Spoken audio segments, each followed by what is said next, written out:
Any more about material reality, we have to talk about this model of reality. And, you know, partly you could say it's because in this material reality, all we have are these little facts that we get from our sense perceptions. But the sense perceptions themselves are internal, subjective perceptions. And we are not even sure which ones come from the senses until we analyze them.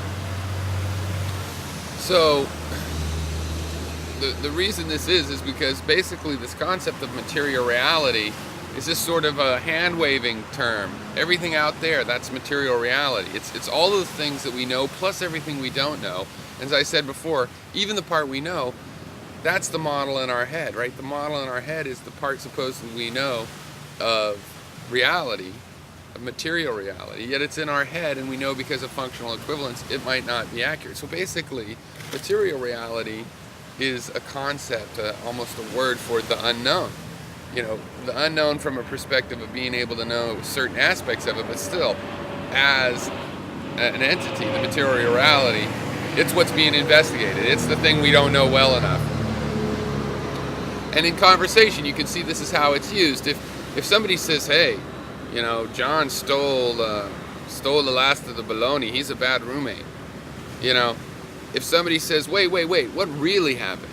They're invoking material reality as doubt, as obviously it's unknown. So they're saying, hey, go back to the unknown and let's start over. Let's collect again what we know. And as you collect what we know, you're going to collect it into this model of reality.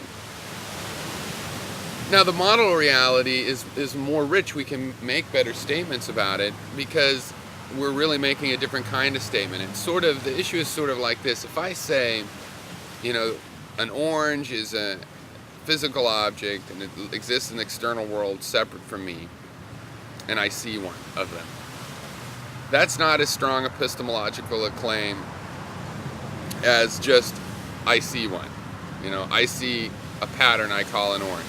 Then no matter what that pattern came from, whether it's a photograph, whether you're seeing a real orange in the real world or any of that, that statement is true. You can make statements about what you perceive if you're being honest. Of course, people don't always relate their experiences honestly, and that's another issue, an important issue. But if you are being honest, you can tell me, I saw the color red.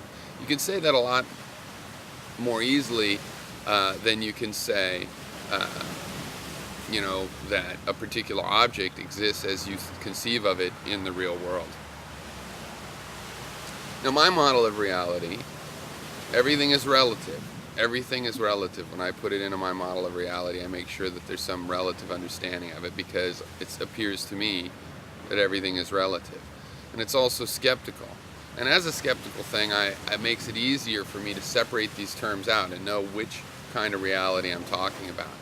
Now, when people say reality and they don't qualify whether it's a model of reality or material reality they're talking about, I will assume that they're talking about their model of reality in the same way that as a skeptic, if you tell me some fact, I hear that you think that's the fact. You can say, you know, that house is blue, and what I hear is that you think the house is blue.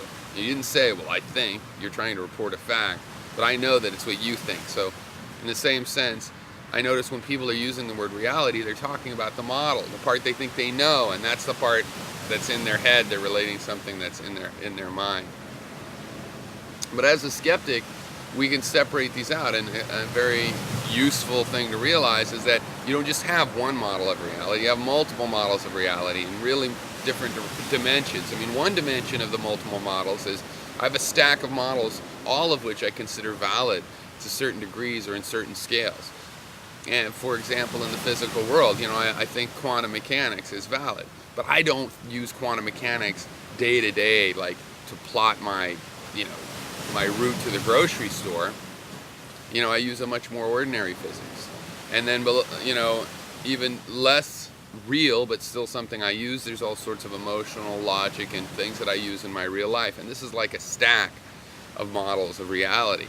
You know, I don't have to push down to the real detailed level unless some other more approximate level fails. You know, if the Newtonian logic in terms of plotting my path to the grocery store were to fail, maybe I would have to resort to relativity or quantum mechanics. But in addition to that, a single stack, there's also alternates. there's alternates we can hold in mind. Well, what if something else was the case? What if we can hold a model for where we think John did steal the bologna and one where he didn't? So we really end up having to talk about our model a lot more than the material reality, even though the material reality is the goal.